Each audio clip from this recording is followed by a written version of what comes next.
Sarada's mangekyou sharingan is one of the keys to saving the planet, and different characters in the series like Sasuke and Kashin Koji have already confirmed it through their words and actions. The community also has some think pieces on why her MS awakening is one of the most important events to happen in Boruto, and today we're gonna go through all of it and see what's so special about her eye.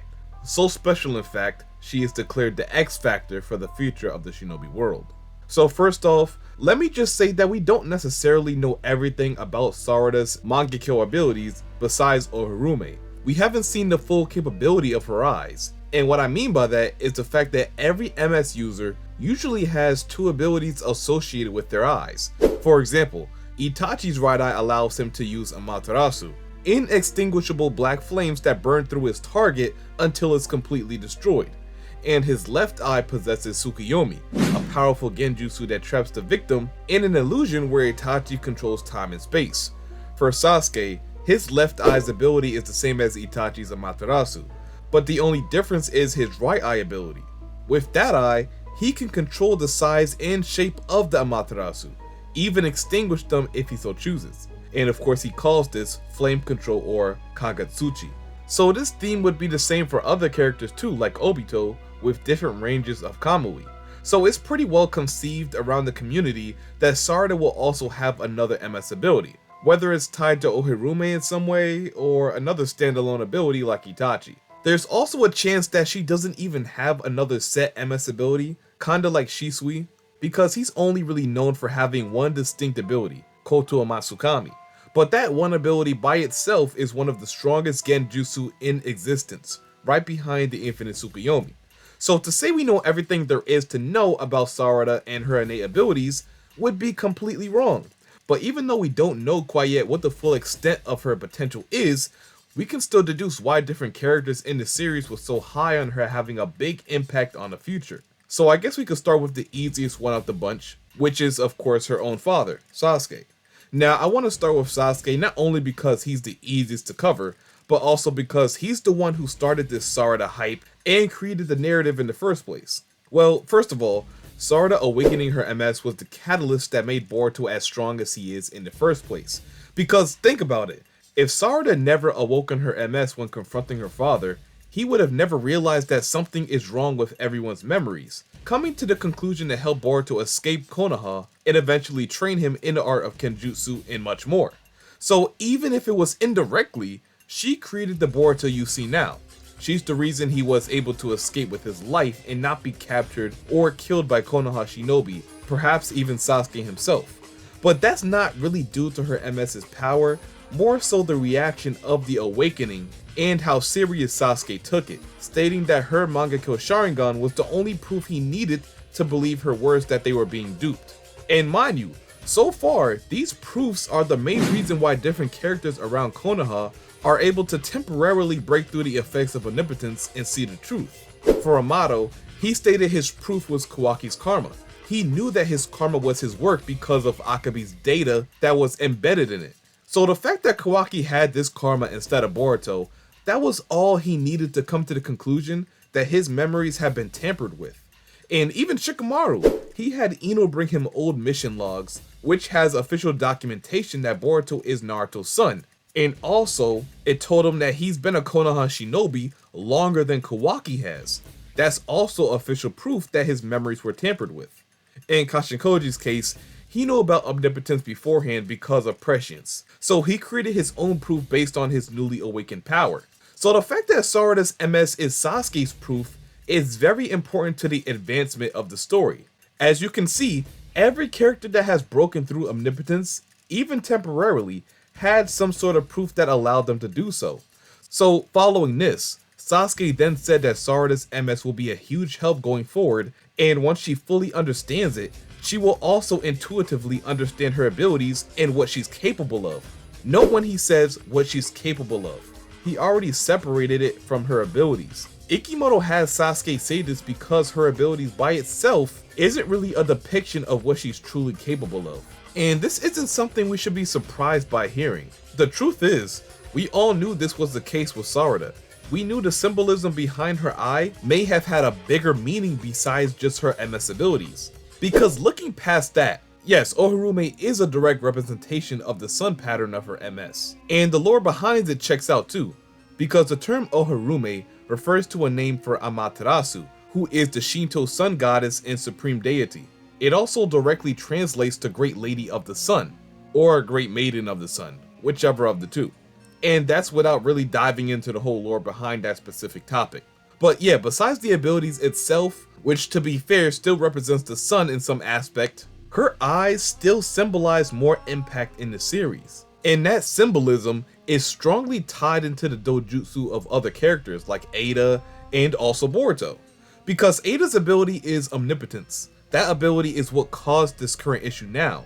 And we look close at Ada's eye, which is called the sharingan. It looks like a crescent moon.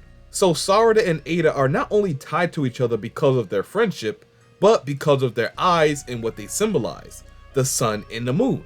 Sarada's eye even has more relation to Boruto's Jogan too. Even though it's not as apparent as Ada's sharingan, the Jogan's appearance is confirmed to be lunar related, because of its hinted origin dating back to Tonari Otsutsuki, who resides on the moon. The fact that it looks like a full moon is no coincidence. Its abilities and functions are one thing, but there's no doubt it could have some sort of relationship to Sarada's MS, which is of a sun sometime later down the road. And fans have also made speculation of this combination being the meaning behind the title Tubu Vortex. So this is what I mean by her eyes having more impact on the series besides her abilities. She could very well be the reason for the reversal of omnipotence, or the defeat of the Shinju. And another statement from Sasuke to back this up, which is in chapter 5, where he directly tells Boruto that something is going on, but it's something that only he and Sarada can deal with. And by this time, the Shinju weren't even introduced yet, which means he can only be referring to omnipotence when he said this. So from Sasuke's words, even if it's only a gut feeling, he feels that the answer for omnipotence has to be Boruto and Sarada, which is even more evidence to back up the theory behind the relationship between Sarada's MS and the Jogan. So off rip, we get the notion that Sasuke believes Sarada's MS can actually be a good help in relation to solving omnipotence. And of course we know, Ikemoto doesn't do anything for no reason. There's a reason he had Sasuke say this, and we could just all be overthinking it. That's what I truly believe. And the story constantly gives us hints on what it may be over and over again. Now, when we look at Kashin Koji's point of view, he actually knows what Sarada's importance is, unlike Sasuke because of prescience. So all Sasuke has is a hunch, but Koji has flat out facts. And it's a bit more complex with Koji, but we see from very early on that he favors her for a reason. And I know that it may just seem like Boruto trying to protect Sarada because of his master's wishes, but the truth is, Sarada's survival has just as much to do with Koji as it does Boruto. Like when Boruto saved Sarada from being devoured, even though it was Boruto physically saving her, Koji helped him urgently to make such a save. And now since we understand Koji a little bit more, we understand why this is significant, simply because Koji is a dark character. Not dark as in evil, but he's okay with doing things that are considered unethical to get favored future outcomes. And if Sarada was just some random shinobi with little to no significance in the outcome of the future, he wouldn't care as much about her. So like in this scene, we wouldn't even see him trying to get Boruto to teleport to her. But the fact of the matter is, even looking past her MS and its significance, she's still a target of Hidari, who they're trying to defeat. Just off that fact alone, they must protect her. So that gives her even more significance and makes her more of a priority. But of course there's more reason why he saved her other than that. And we see that to be true once he sacrificed an innocent person to help her awaken to her true power. As I stated in past videos, there was a good chance that there was futures that existed that consisted of Sarada awakening the MS and Yodo still keeping her life. But of course the reason Koji took the path he took is because his way yielded the highest chance that she would awaken it. And if her awakening the MS was that important to the plot of the story, of course you would want to ensure that it happens right then and there. He even stated after it all concluded that they managed to achieve one of the most critical goals of this battle when referring to her. So that just tells you right there, Koji was putting in extra effort to make sure that Sarada walks away from this fight stronger. Ever since this happened, Sarada has been wrapped around Koji's finger of fate, because now everything that she does will have to do with the future, or her purpose in the future. So now looking forward to the Mamushi invasion arc, this is where I think we will see more of Sarada's impact, because it's no doubt, the story is already setting something crazy up as it pertains to Sarada's relationship to Ada, and it all started with their heart-to-heart with each other in chapter 27. This is where their relationship has grown to the point where Sarada could be the catalyst for her to awaken more of her MS power. Mamushi is probably going to find Ada at some point. He has already divided several times more than they anticipated, and we know the more he multiplies, the more likely it is he finds Ada. So judging by the rate he's multiplying, him finding Ada is inevitable, unless they find a way to slow him down. The story is already showing us that besides Damon, there's another person who could be present to protect Ada at her most vulnerable moment, and this person is Sarada.